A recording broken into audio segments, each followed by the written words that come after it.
Hi, it's Robin. I've got here hardware computer flashcards. These are from the early 1980s. The name's a little weird. I think it's probably like computer flashcards hardware. It's kind of like my French friends who say everything backwards.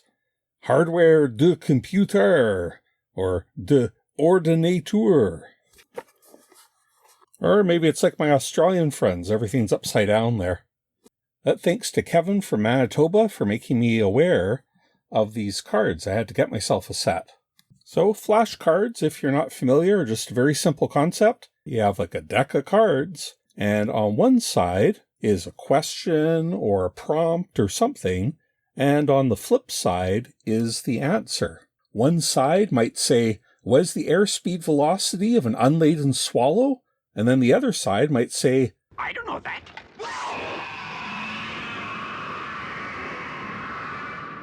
Or maybe an African or European swallow. That'd be a question, but that was the right answer. So they are frequently used in schools. You could just use them by yourself, or it could be a teacher asking a student question, or even pairs of students taking turns quizzing each other. A simple way of helping someone memorize facts. So this is by Edu-Cards, and for a while they seemed to be a very successful company. Founded in the late 1940s, they made many sets of flashcards and card games. From the 1950s through the 1970s, they sold, I think, hundreds of different sets of cards. Many of them were licensed. Cartoons like Hanna-Barbera, Disney, popular properties like Bozo the Clown. They even got in on the whole stranger danger thing. And actually, while I was researching this, I found this metric flashcard set that they released in the 1970s. And that pink box and the card with the orange on it fired some very, very old memories. And I'm sure I had that set at home. Maybe my mom or dad had it because they were both teachers. Maybe that was a huge nostalgia hit I wasn't expecting. But by the 1980s, they were in some financial trouble. This was one of the very last sets that they produced, and they went out of business or something. It's hard to get a lot of history on this. Somebody in 2012 actually got the rights to Edu-Card and tried to do a Kickstarter to raise $30,000 to do some new sets or reissues. Well, they managed to raise $297 out of the $30,000 they were looking for. So I guess this doesn't have great brand recognition, but I think a lot of middle-aged and older people will remember some of these cards. So what else does the box here say? Computers made simple for all ages. This is set number 231, Edu-Cards, a division of KPB Industries from Bethlehem, Pennsylvania. That's what PA is, right?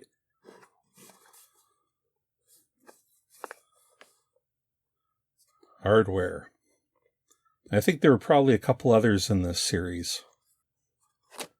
And nothing on the back side. The early 80s was like the last time that marketing would dare to leave the back of a box just blank. All right, let's open it up. So inside is this little instruction sheet. Computer flashcards. The computer flashcards make it more fun to learn and become familiar with basic computer hardware and terminology. Is the best way to master a background on the computer, whether the individual is studying alone or in a group. This approach builds confidence as it develops knowledge. The hardware cards consist of 36 cards with a 4-color illustration on one side, with a corresponding term and definition on the reverse side. The introductory terminology and terminology level 1, so those are 2 other sets, each consist of 36 cards with a term on one side and a corresponding definition on the reverse side. Although those don't sound as fun, they don't have pictures on them. Both of these items have been designed for use from either side. The individual views one card at a time and gives the answer, which can be checked by turning to the reverse side of the card. To measure progress, the individual keeps 2 separate piles of cards, the ones they have answered correctly and the ones that they have difficulty, the misses. You should be tested again on the misses until you have mastered all the cards. Oh, here's some tips. Stress the fun element. Keep it a game. Let the child set his own pace. Don't rush him. At first, do just a few cards at a sitting. If he's made to do the entire set too early, he may become discouraged or tired. Congratulate the child on his correct answers by understanding when he misses. By understanding when he misses. That's not a sentence. After flashing a card, allow about 5 seconds for the answer. Gradually decrease this to 3, 2, and finally 1 second. Oh yeah, and there. Copyright 1983. Okay, so let's try this. I think I'm going to be too strict about 5-second rules or anything. Okay, so let's play. I'm going to hold them up, and I'm going to give the answer. You guess too. Shout it really loud so I hear, and then we'll see if we're right or wrong. Okay, so what are those? It looks like circuit board, motherboard, something like that. Printed circuit board. Yes, a PCB. The chips for each part of the computer are mounted on boards called printed circuit boards. Okay, close enough. This is going to be the right pile. Okay, next. Well, I believe that's a disk drive, a dual disk drive. But what's really interesting here is that this is a Commodore drive. I'm sure they didn't license it, but I think you can just make out there that it says Commodore CBM, and I have a disk drive that's almost exactly the same as that. In fact, I did a video about quite a while ago, so I'll show a clip from that. Okay, so I say it's a disk drive or dual disk. Yep, floppy disk drive. Yes, I should have said that. Information for the computer can be stored on floppy disks. The floppy disk drive enables the user to retrieve information and record new information onto the floppy disk. A computer system may need one or more disk drives. It may. Okay, I'm going to say that's close enough too. If you guys are really pedantic, if I don't get exact word correct. Okay, well, that one's got to be a modem. Well, telephone and that's like a modem, an acoustic coupler. There we go. Yep, modem. A modem is a device used to send or receive information over the telephone lines. I just realized I'm not actually pausing long enough for you guys to play. A few seconds. What is that? That looks like a Roomba or something, but it's probably a cassette or like a data reel. What do you call those full-size ones? Computer storage tape. Something like that. No, I'm totally wrong. Rigid disks. Big computers systems, they use large removable rigid disks that come in a variety of sizes and store large amounts of information. Rigid disks, okay. So I got that one definitely wrong. So I guess that's an early hard disk, but were they cartridges that you could remove? I guess that'd be like a big mainframe kind of thing. Okay. The shame pile there. Well, some kind of cable. I don't really recognize the single row of pins. I think this is too early for like an IDE cable or anything like that. I'm going to just say data cable. Ribbon cable. Oh, yeah. A flat belt-like connector used to transfer electricity between the computer and input-output devices. Yeah, interesting. Like, yes, it is electricity, although it's a very minimal amount. It's more, well, that's true. Okay. Ribbon cable. What do you guys say? I said data cable. I'm going to give that one to me. Next close call is going to be a fail, though. Okay, so that's like a joystick.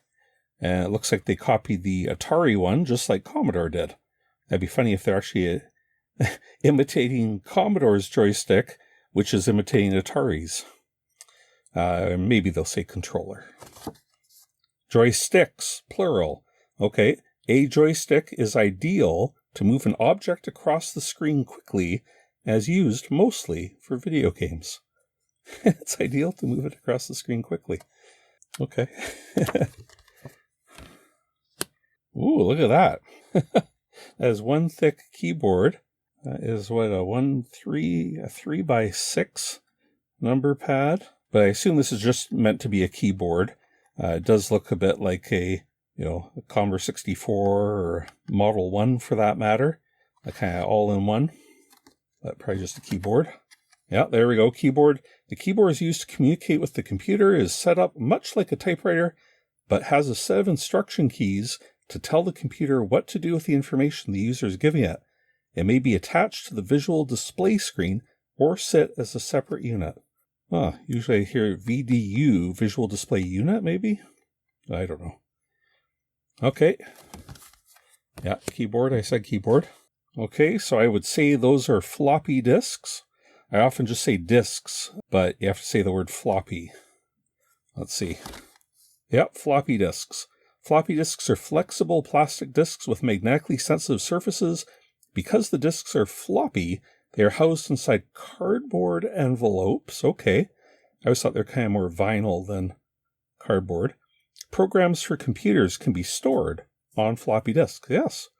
Data can also be stored on them. Okay. Printer paper, fan fold paper, maybe. Computer printout paper. The computer printout paper is the paper that the computer uses to print its results onto. Okay. This information is then called hard copy. All right. Well, I'm going to give that one to myself. Okay, so that is like a monitor. That looks a little bit like the first IBM PC ones. So I'd say a computer monitor, maybe a CRT, cathode ray tube, maybe a VDS, visual display screen. I did say VDS, but only because I learned that from the earlier one. The visual display screen is a viewing screen that allows the computer to display to the user. It may, unnecessary carriage return, also be called a CRT or monitor. Okay, well, thank you. Those are more what I would call it. So it's kind of funny how they have these all, this is seems obviously like a dot matrix output that's printed on the back of these. Okay, I'm giving myself that one. That is like a spaceship. No. I guess that's a transistor. Some sort of electronic part. Yay, transistor. A very tiny electronic device made by attaching 3 or more wires to a piece of silicon. Thousands of minute transistors linked together make paths called circuits through which electrical current can pass. Yeah, well, it doesn't have to be thousands, but you can have a circuit with only a small number of transistors, or maybe even none. Okay, here, yay, another Commodore appearance. So there's something about Commodore designs that just seems so iconic that they got copied a lot. Now, this has nothing to do with Commodore in particular. But anyway, this is what we would call a Commodore data set, but it could be a cassette drive, a tape drive, data cassette storage, tape storage, something like that. Cassette player, okay. The input-output device that is used to store and give back data to the computer. This device is similar to a unit that you might buy at a shop to listen to or record music. It should be an input-output device that is used because, there's disk drives, there's other things to store and give back data. If you guys are really playing along, I know I'm not giving you enough time sometimes. Okay, but this is an easy one, right? That is a printer, probably a dot matrix printer. A printer prints the computer's, shouldn't there be an apostrophe there for ownership, output onto paper. Okay, a bunch of chips, integrated circuits, DIPs, dual inline, whatever. Oop, upside down. Different kinds of chips. There are many different kinds of chips, and each has circuits specially designed to do a certain job. Not a very good definition. But, yeah, that's the first one that seems upside down. Okay, that one looks like, let's call it a pocket computer. It looks like the ones that Radio Shack was releasing, but also, Casio, Sharp? That looks like a Radio Shack one there that they've cloned. Pocket computers have been developed that are complete, portable, and highly versatile computer systems. Okay, there's some kids doing something. Now, I can't really tell. That could be like a tablet for drawing. I guess that could be some kind of game console. There were touch pads and that kind of thing. Okay, could be like a koala pad. What do they say? Ooh, a sensitive board. The computer can be used in schools as a teaching aid. Using a sensitive board, students can answer the computer's questions, again, no apostrophe, by touching near the word or picture they think is correct. I don't think the picture is actually appearing on that board. This is just kind of like an X and Y, kind of like a touchpad. So this kind of implies that they can touch near the word or picture, but really it's like a cursor that they have to touch down here to move a cursor up here to the appropriate location. Oh. Hi, it's Robin from the future. That might be controversial that I gave myself that one. I looked into this a bit more, looking here at Webster's New World Dictionary of Computer Terms. This is the 1986 edition on archive.org. And if you look here, I'm looking for sensitive. Okay, so the term sensitive board does not even appear here. Your ST, right? Should be right in here. So there is no sensitive board in a computer dictionary from 1986. So I do not think that was a common term. And actually, if we jump ahead to where touch should be, it goes right from here, should be after total system. Okay, so there isn't even a touch entry here, which is kind of surprising in the 1986 edition. Okay, if we look at Webster's New World Dictionary of Computer Terms, 3rd edition, and this is the 1988 edition, QRS, this takes forever, sense switch, sensitivity, but again, no sensitive board. If we jump ahead to touch, okay, here's some. So a touch-sensitive panel, there's no entry for board, but panel, C touch-sensitive tablet, and that is why I believe I said the words like tablet and touch. A touch-sensitive tablet, an input device that converts graphic and pictorial data into numerical form for use by a computer. Graphic data can be generated by pressing the tablet with a stylus or finger. So I think that's what it is. I said like a koala pad. That's why I gave it to myself. So I can't find really any record of anybody ever using the term sensitive board, but I could imagine touch sensitive board. Okay, just felt I had to defend myself here in the future. My naysayers will say I'm cheating in the game and I can't have that. Okay, back to Robin of the present. Okay. I'm being nitpicky. Okay, I guess these are supposed to be screens, computer graphics. That one's, very high resolution. This one seems probably more pixely. At least that's the artist's rendition. So I'm going to say like computer graphics. Okay, graphics. Graphics are pictures computers can produce on the visual display screen. There are high-resolution and low-resolution graphics. Okay, that's high and low. High-resolution graphics are realistic pictures, and low-resolution graphics are less clearly defined. Okay, so high-res and low-res. Okay, those look like paddle controllers. They might call them like wheels or dials or something. Paddles. Yep, game paddles. Game paddles are an input device similar to the joystick. They are used primarily for games in order to move objects around the screen. Ooh, but slowly or quickly.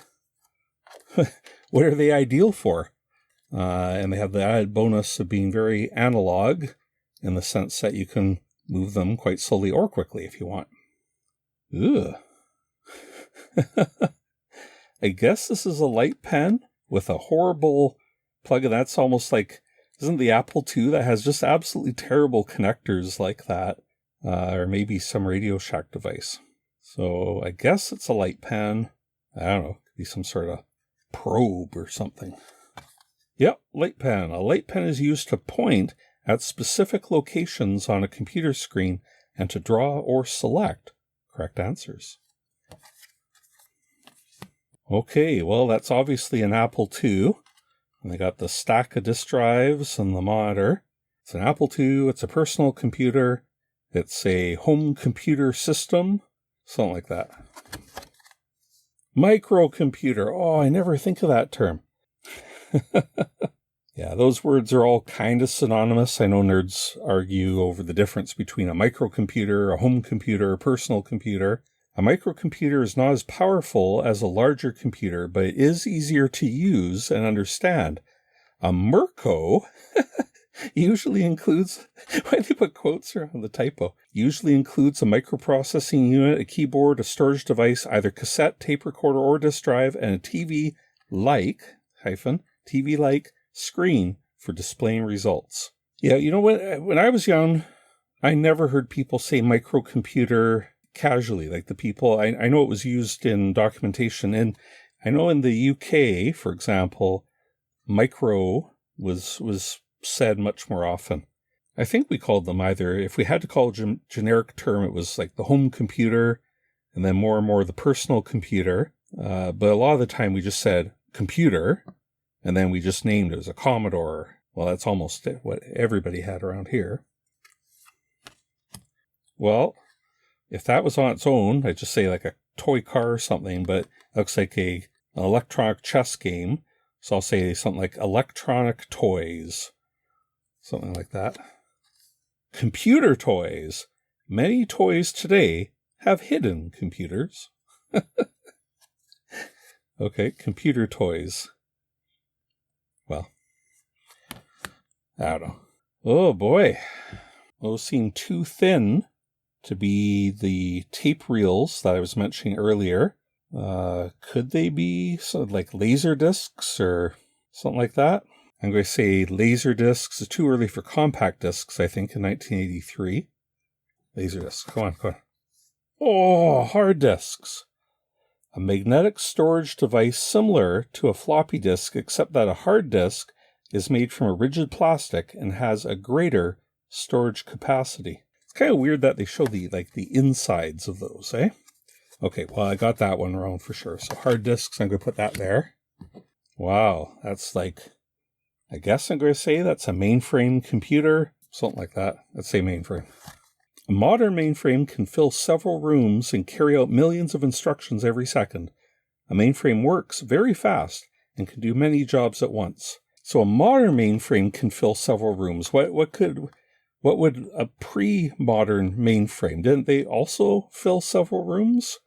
But they might not have been able to carry out millions of instructions per second.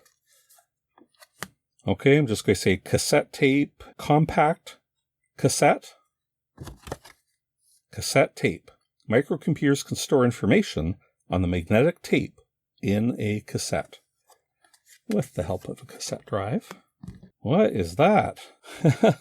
That looks like a mixer. That looks like it looks like a public address system or a sound amplifier or something like that. Speech synthesizer. A computer can put sounds together to make words with a speech synthesizer. It is easier for a computer to talk than for it to recognize spoken words. Well, that's true. Okay, well, that's a speech synthesizer. I got that one wrong. Okay, that looks kind of like a mainframe, but maybe they're going to say that's like a mini computer in between mainframe and micro. Mini. There we go. Mini computers. Mini computers are smaller than mainframes and are not as powerful or as fast. Mini computers are generally used for one type of work. Okay, what is this? I don't know. Obviously some sort of units, probably some sort of storage. Oh, this must be yet another kind of hard disk. I'm going to say hard disk unit thing. Rigid disk drive. A rigid disk drive is used to read and record information onto a rigid disk. So are rigid disk drives, is that just another word for hard disk drive? Okay, I'm going to give myself that one. Wikipedia. Well, if you try to search for rigid disk drive, you just get hard disk drive. Doesn't even have as an alternate hard disk drive, hard disk, hard drive, or fixed disk. But it does say it has rigid, rapidly rotating platters. Okay, well, I'm going to give myself that one. They really chose losing terminology for a few of these, eh? Okay, what's that? That's almost like the tablet, a digitizing tablet, or it's got a stylus and it's got X and Y coordinates. I think it's probably mostly for drawing art. We call it a digitized tablet or something like that. Digitizing. Oh, a graphics pad. With a graphics pad, you can draw pictures on the screen of your computer. Well, I got the definition right, just not the name, eh? Graphics pad. Oh. Okay, I'll give myself another loss. Okay, a tube. I guess this is like silicon. They etch onto these wafers. I think that's the term. Silicon. Slices, not wafers, eh? Slices from the silicon crystal are cut and up to 500 chips will be made from each slice. Okay, I'm giving myself that one. So, I guess this is like a computer, I think we call this a CPU, or the computer box. You know, it'd be like a power supply, the main CPU, motherboard, RAM. This is like the computer system without the keyboard and the video display screen, the VDS, as everybody calls it. Oh, they're calling that a hard disk. Hard disk drive. Information for the computer can be stored on a hard disk. A hard disk drive enables the user to retrieve information and record new information onto a hard disk. So that's just a standalone hard disk, they say. Oh, how many? What's the difference between that and a rigid disk? And I don't know. Okay, and this is more. Didn't we already have this? Okay, the integrated circuit, or it could be a DIP, dual inline package, or just an integrated circuit, something like that. Yeah, a DIP, dual inline package. A chip is put into a plastic or ceramic case called a DIP. This makes the chip DIP, easier to handle and fit into the computer. Okay. Okay, well, this is more, there's a lot of repetition in this. Okay, so this is like the silicon slice or wafer. Okay, and each of these, is that like the die? So the idea is that, you know, they'll do a whole bunch, and some will be bad and some will be good. The chip. Are they just going to call that a chip? Okay, let's see. Chips. Okay, it is. A short name for integrated circuits. Chips. A short name for integrated circuits. An integrated circuit is a tiny chip of a substance called silicon on which there are thousands of electronic components packed closely together. The circuits are implanted on slices of silicon and later cut up into chips with a diamond or laser saw. The development of chips have made small computers possible. Okay, so those are just chips. Okay. Ooh, this one has words. Terminal, used for beginning and end of programs. Operation indicates that a computation is to be performed. Decision shows that a question is being asked and decision is being made. Print read indicates that results are to be printed and will also be used to indicate the read statement. Small circle shows that we are going to transfer to another statement in the program and will match another small circle in the same chart. This is flow charting, which I've never found very useful. They just get out of hand so quick. If you're actually trying to describe the flowchart of something complicated, it's such a pain to look at.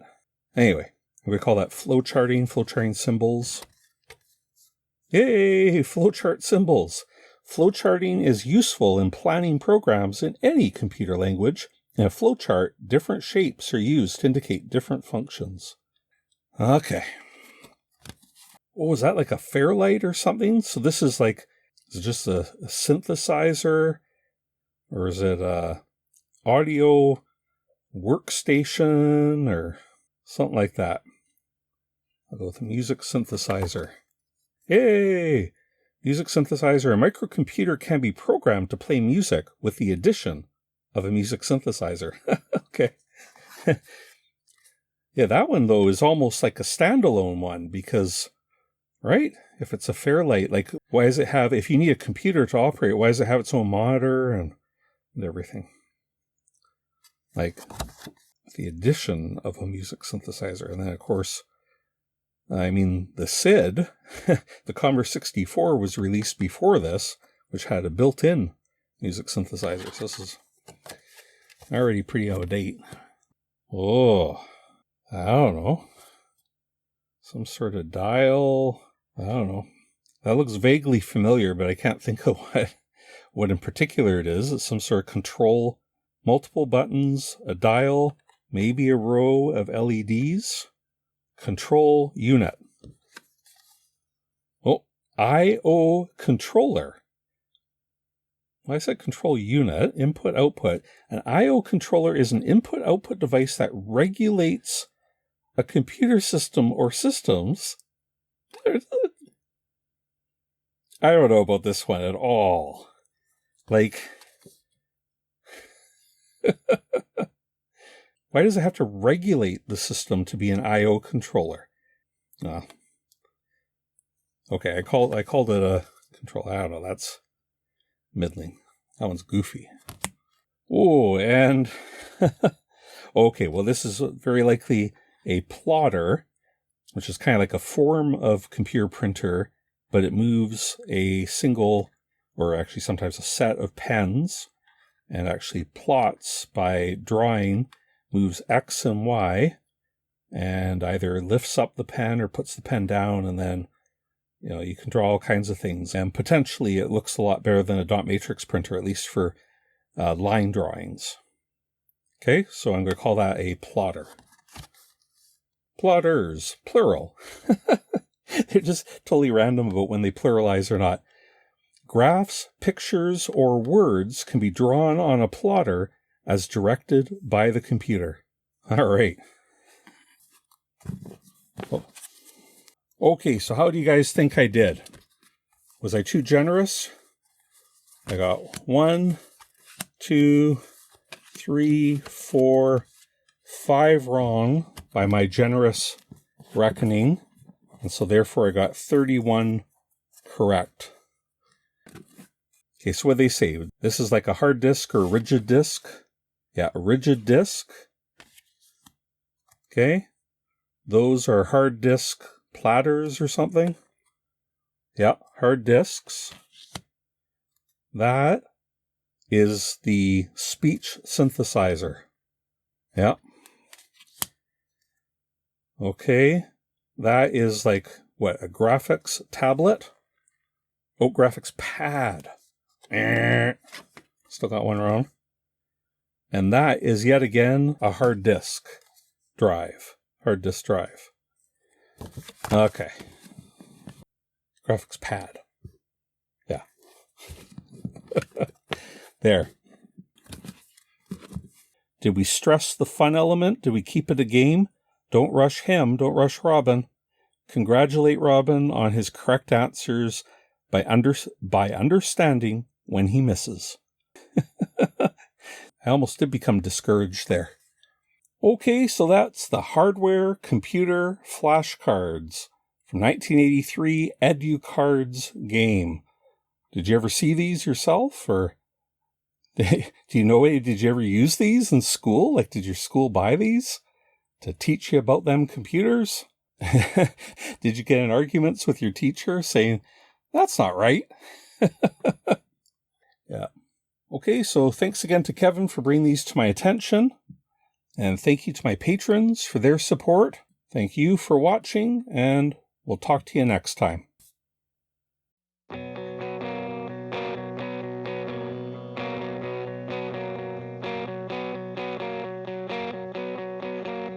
I'm seeing those games everywhere,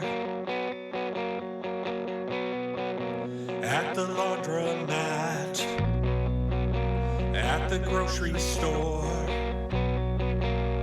at Grandma's restaurant. But none at home. This place without a computer.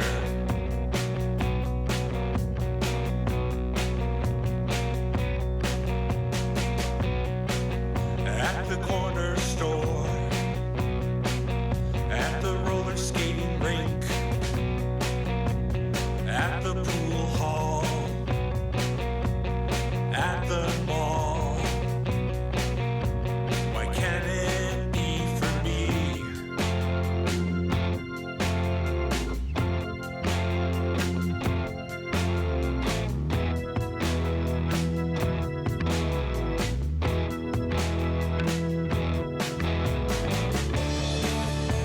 I saw their phosphorus glow. I saw the new worlds, places I've never